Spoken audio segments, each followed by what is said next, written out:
जब मराठाओं को पता चला औरंगजेब ने छत्रपति संभाजी महाराज को मारने से पहले 39 दिनों तक उन्हें तड़पाया था, औरंग की इस अमानवीय हरकत ने मराठों के दिलों में आग लगा दी।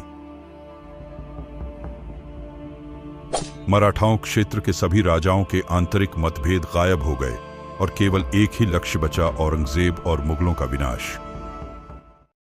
इधर रायगढ़ किले में इस कठिन समय के दौरान भी संभाजी की मृत्यु के अगले ही दिन 12 मार्च 1689 को रानी येसुबाई ने राजा राम महाराज का राज्याभिषेक करने का निर्णय लिया और अपने सभी मुख्य अधिकारियों को इकट्ठा करके सभी धार्मिक अनुष्ठानों के बाद राजा राम को छत्रपति के रूप में राज्याभिषेक कराया।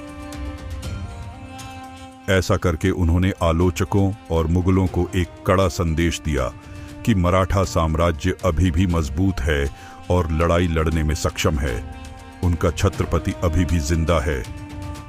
इधर औरंगजेब को जैसे ही ये खबर मिली, उसने ने अपने जनरल जुल्फिकार खान को मराठा राजा राजा राम को पकड़ने का आदेश दिया। राजधानी किला रायगढ़ को जुल्फिकार खान के नेतृत्व में 15,000 से अधिक की मुगल सेना जीतने के लक्ष्य से निकल गई। इधर रायगढ़ में राज्याभिषेक के लिए मराठों का पूरा शक्ति आधार रायगढ़ में एकत्र हुआ था।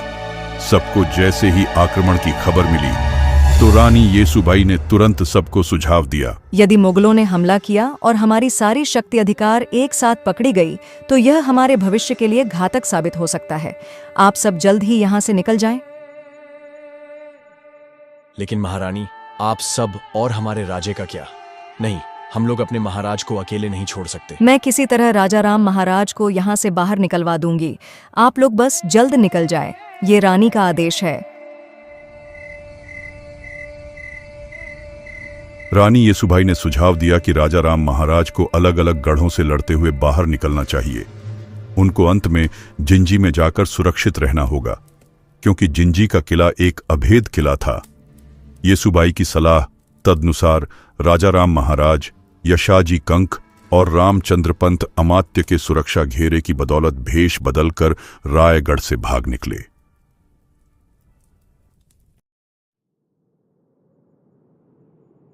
उस सुअर के बच्चे ने हमारे महाराज के टुकड़े टुकड़े कर दिए और हम लोग कुछ नहीं कर रहे हैं। इतिहास हम पर थूकेगा धनाजी। आप और आपका कुल महान है संताजी। आपको मैं शीश झुकाता हूँ। आपके पिता मल्होजी भी वीर गति को प्राप्त हो गए उस संगमेश्वर के युद्ध में, लेकिन आप उनको भूलकर सिर्फ अपने महाराज और अपने मराठा के लिए सोच रहे हैं। अब आप जो बोलोगे वही होगा। फिर क्या होना था? अब ऐसी आग लगने वाली थी कि औरंगजेब की नींद उड़ने वाली थी।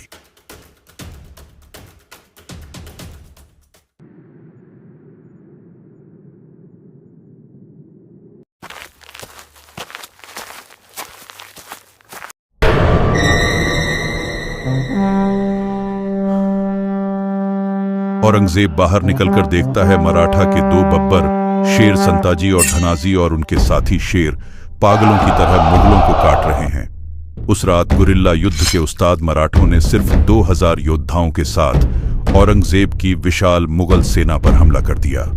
संताजी और उनके मराठों ने उग्र शेरों की तरह हमला किया और मुगलों को बेरहमी से मार डाला। हमले के दौरान मुगल सैनिक डर के मारे चिल्लाने लगे। गुस्से में आकर औरंगजेब अपनी तलवार निकालता है और मराठाओं सैनिकों को मारने लगता है। तभी अचानक उसके सामने संताजी खड़े दिखते हैं। बिल्कुल गुस्से में लाल संताजी का चेहरा मुगलों के खून से लथपथ। उस समय औरंग भी गुस्से में था। दोनों एक दूसरे की तरफ युद्ध करने के लिए बढ़ते हैं। संताजी के एक तलवार की वार से औरंग वहीं गिर जाता है। जैसे ही संताजी उसको मारने वाले होते हैं, अचानक मुगल सैनिकों की ढेर संताजी को उलझा देती है। मौके का फायदा उठाकर औरंगजेब अपनी जान बचाकर भाग जाता है। मराठों ने एक के बाद एक मुगल लाशों का ढेर लगा दिया। मराठों ने औरंगजेब के सारे निजी तंबू में भी आग लगा दी। उस दिन उसके साम्राज्य का गौरव चकनाचूर हो गया और उसे हमेशा के लिए कायर करार दे दिया गया। एक प्रतीकात्मक जीत के रूप में मराठों ने औरंगजेब के तंबू से 2 सुनहरे शिखर उठाए और उन्हें सिंहगढ़ किले के ऊपर रख दिया। अगली सुबह जब औरंगजेब ने युद्ध के मैदान को मुगल लाशों से अटा पड़ा देखा तो वह अविश्वास में बुदबुदाया, या अल्लाह, ये मराठे किस मिट्टी के बने हैं वे न थकते हैं, न झुकते हैं, न पीछे हटते हैं। क्या हम उन्हें नष्ट करने की कोशिश करते हुए कहीं खुद न नष्ट हो जाएं? औरंगजेब इस अपमान से कभी उभर नहीं पाया। इधर मुगल कमांडर जुल्फिकार खान ने रायगढ़ किले पर कब्जा कर लिया, लेकिन राजाराम वहां से जब तक तो निकल चुके थे, लेकिन मुगलों ने संभाजी राजे की दो माताओं, उनकी मां येसुबाई और दादी छत्रपति शिवाजी महाराज की पत्नी सकवरबाई के साथ उनके पुत्र शाहू जी को बंदी बना लिया। जुल्फिकार खान तुरंत सभी कैदी को औरंगजेब के पास ले गया। जैसे ही ये खबर संताजी को मिली, उन्होंने रायगढ़ किले पर हमला किया। मराठों ने जुल्फिकार खान की सेना को काटकर रायगढ़ किले पर भी कत्लेआम मचा दिया और मुगलों का बेशकीमती खजाना, घोड़े और 5 हाथी अपने साथ पकड़कर पन्हाला लेकर आए। इस तरह कई गोरिल्ला योद्धाओं ने मुगल सेना का मनोबल तोड़कर रख दिया, क्योंकि मराठों को जब भी मौके मिलता वो मुगल सेना को चीर के रख देते। अब बारी मुकर्रम खान की थी, जिसने छत्रपति संभाजी महाराज को छल और धोखे से कैद किया था। औरंगजेब ने 50,000 रुपए इनाम देते हुए मुकर्रम खान को महाराष्ट्र के कोल्हापुर और कोकण प्रांत का सूबेदार नियुक्त कर दिया था। संताजी और उनके मराठों ने यह प्रण लिया कि चाहे कुछ भी हो जाए, पर उस मुकर्रम खान को जिंदा नहीं छोड़ना है।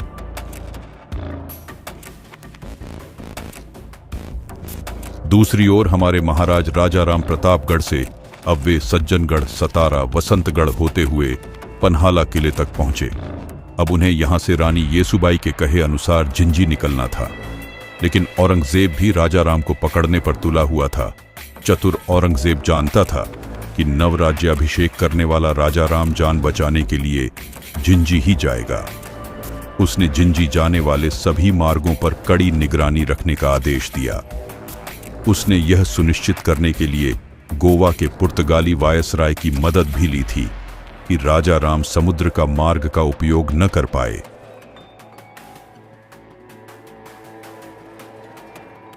आप कहें तो महाराज, इन मुगलों को इसी पन्हाला में दफन कर दें।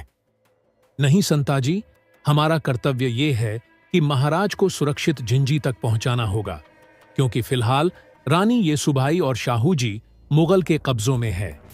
ये लक्ष्य बनाकर चलो, देर से ही सही, पर मुगल साम्राज्य का अंत हमारे ही हाथों हो। पन्हाला पर मुगलों के आक्रमण की खबर मिलते ही राजाराम और उनके सहयोगी मराठाओं ने व्यापारियों के वेश में किले से भाग निकले। सूर्योदय तक वे लोग कृष्णा नदी के तट पर नृसिंहवाड़ी पहुंच गए।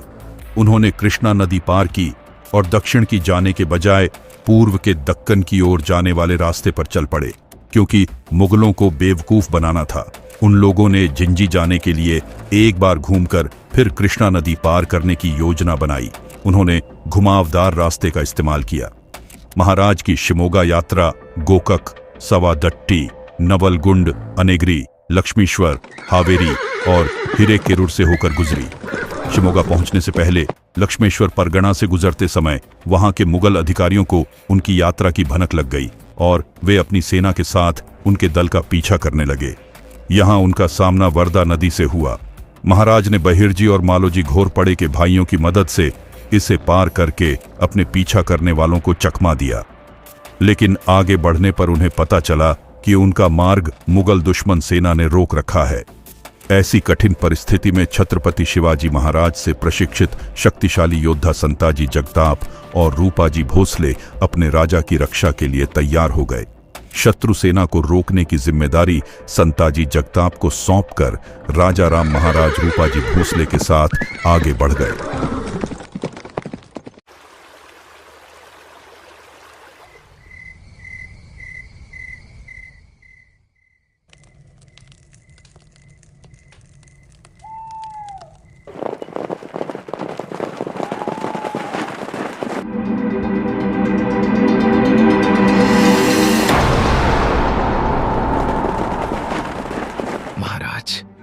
भारी मुगल सेना हमारी ओर तेजी से बढ़ रही है।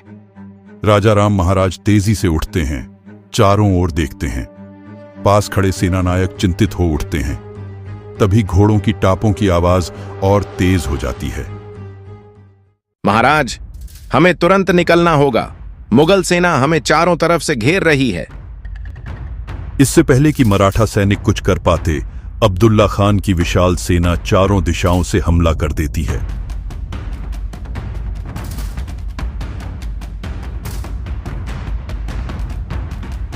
तलवारें टकराने की आवाज, घोड़ों की हिनहिनाहट और युद्ध के नारे गूंज उठते हैं। मराठा सैनिक बहादुरी से मुकाबला करते हैं, लेकिन संख्या में कम होने के कारण कई वीर गति को प्राप्त होते हैं। राजा राम को जिंदा या मुर्दा पकड़ो, किसी भी हालत में भागने न पाए। मराठा योद्धा अंतिम सांस तक लड़ते हैं और आखिरकार अब्दुल्ला खान की सेना सभी मराठा सेना को बंदी बना लेता है और फिर उन्हें बीजापुर किले में ले जाया जाता है।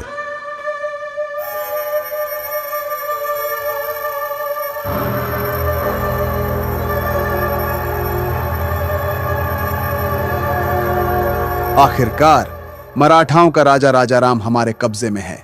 औरंगजेब को संदेश भेजो कि मराठों का खेल खत्म। हुजूर, पहले पहचान की पुष्टि कर लें।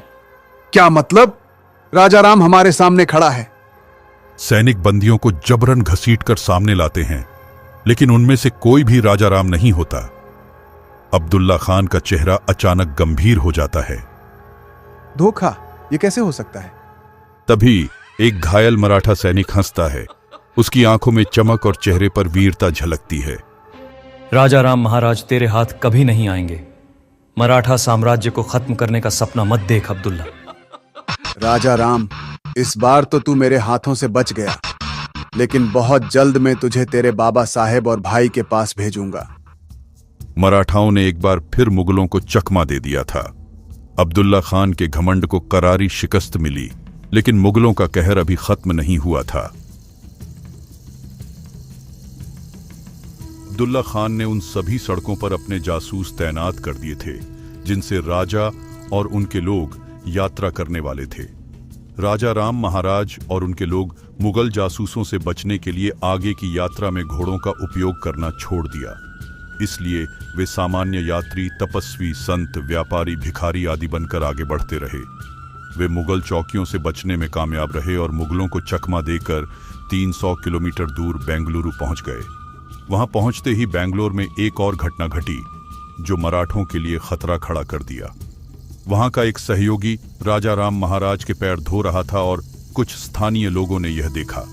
अब उस क्षेत्र में यह खबर फैल गई कि एक महत्वपूर्ण और उच्च पदस्थ मराठा आया है। देखते देखते यह खबर जंगल में भीषण आग की तरह फैल गई और स्थानीय मुगल थानेदार तक पहुंच गई। यह बात वहां पर स्थित खंडो बल्लाल को पता चल गया। उसने मराठों को सतर्क कर दिया। खंडो बल्लाल ने राजाराम महाराज से अनुरोध किया कि वे अपने अधिकारियों को इकट्ठा करें और दूसरे रास्तों से चले जाएं।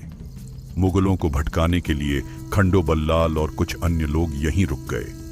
जब थानेदार पूछताछ करने आया तो उसने पाया कि महाराज वहां है ही नहीं। इसलिए उसने खंडो बल्लाल और अन्य लोगों को जंजीरों में जकड़ दिया और पूछताछ करने लगा। हुजूर, अगर राजा राम यहां होता तो मैं खुद आप सबको सूचित कर देता। तुम्हें क्या पागल कुत्ते ने काटा है जो तू अपने राजा को फंसाएगा? राजा राम का परिवार मेरा भी दुश्मन है। उसके भाई शंभू राजे ने मेरे पिता बालाजी अवाजी को हाथी के पैरों को चलवा दिया था। मुझे भी उससे बदला लेना है। किसी तरह मुगलों की नजरों से बच बचाकर राजा राम महाराज और अन्य लोग घोड़े पर सवार होकर तकरीबन 35 दिन का सफर करते हुए आखिरकार जिंजी में प्रवेश कर गए। अब महाराज और उनके आदमियों के सामने एक और बाधा खड़ी थी, उनकी अपनी सौतेली बहन अंबिका। अंबिकाबाई संभाजी की सगी बहन थी और राजा राम महाराज की सौतेली बहन। जब उन्हें राजा राम महाराज की किले का उपयोग करने की योजना के बारे में पता चला तो उन्होंने उनका विरोध करने का फैसला किया और युद्ध की तैयारी शुरू कर दी। हालांकि न तो किले लोग और न ही उनके सलाहकार उनके पक्ष में थे। उनके मंत्रियों ने आपसी मतभेद भुलाने को कहा ताकि उनके पिता शिवाजी का सपना न टूटे। इसीलिए अंबिकाबाई को राजा राम महाराज के लिए जिंजी किले के द्वार खोलने पड़े। आखिरकार 15 नवंबर 1689 को राजा राम महाराज अपने दल के साथ जिंजी किले में पहुंच ही गए थे। इस तरह महाराज की इस यात्रा की गाथा समाप्त हुई। तुलापुर से भागा हुआ बादशाह बीजापुर में बैठा था। औरंगजेब अपने नक्शे पर झुका हुआ था। उसके सामने तमिलनाडु का झिंजी किला लाल घेरे में था, वह किला जहां अब मराठा प्रतिरोध की आखिरी उम्मीद राजाराम महाराज मौजूद थे। उसकी आंखों में वही जुनून था जो कभी शिवाजी और संभाजी को ध्वस्त करते समय था, लेकिन इस बार उसका लक्ष्य सिर्फ राजा नहीं बल्कि पूरे मराठा वंश को समाप्त करना था। मुकर्रब खान को संदेश भेजो, औरंगजेब ने भारी आवाज में बोला। सुल्तान के इस पुराने और भरोसेमंद सेनापति ने औरंग के आदेश को सलाम किया। मुकर्रब खान को आदेश मिलते ही उसने एक विशाल सेना तैयार की। हजारों मुगल सैनिक के साथ वो झिंजी की ओर कूच कर गया। कोंकण से निकलते ही यह सेना बेजोड़ रफ्तार से बढ़ती गई। जंगलों, नदियों और पहाड़ियों को पार करते हुए मुकर्रब खान लगभग 800 किलोमीटर का कठिन सफर तय कर चुका था, लेकिन उसे क्या पता था कि उसका यह इंतजार हमेशा के लिए शांत होने वाला था। मुकर्रब खान की सेना जैसे ही झिंजी से कुछ दिन की दूरी पर पहुंची, अचानक हवा में शंख और रणसिंघा की गूंज उठी। दूर पहाड़ियों से उठता धूल का गुब्बार देखकर मुगल सैनिक सतर्क हो गए। यह कोई और नहीं था बल्कि यह मराठों की छापामार युद्ध नीति का प्रचंड प्रहरी थे। संताजी, मां भवानी ने हमारी सुन ली। शिकार खुद शिकारी बनकर यहाँ पहुंचे हुए हैं। तो वो तू ही है संताजी जिसका आतंक फैला हुआ है। याद है एक आतंक और था, शंभा। वह भी बहुत उछलता था, जिसको मैंने हमेशा के लिए शांत कर दिया। वो धोखा था, वरना तुम्हारी नस्ल शंभू राजे को पकड़ना तो दूर, पैर की धूल चाटने के लायक भी नहीं है। तो आज देख लेते हैं कौन किसका तलवा चाटने लायक है।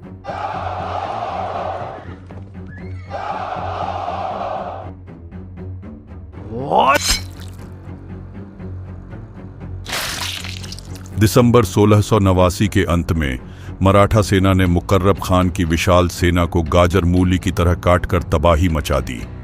भयंकर युद्ध के दौरान संताजी घोरपड़े ने व्यक्तिगत रूप से मुकर्रब खान के साथ युद्ध किया।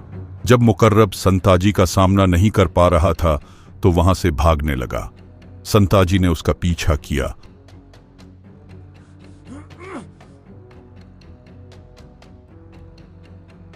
मुकर्रब खान, तुझे मैं मृत्यु के घाट नहीं उतारूंगा।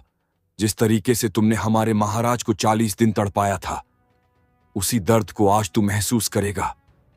जा बच सकता है तो बच ले।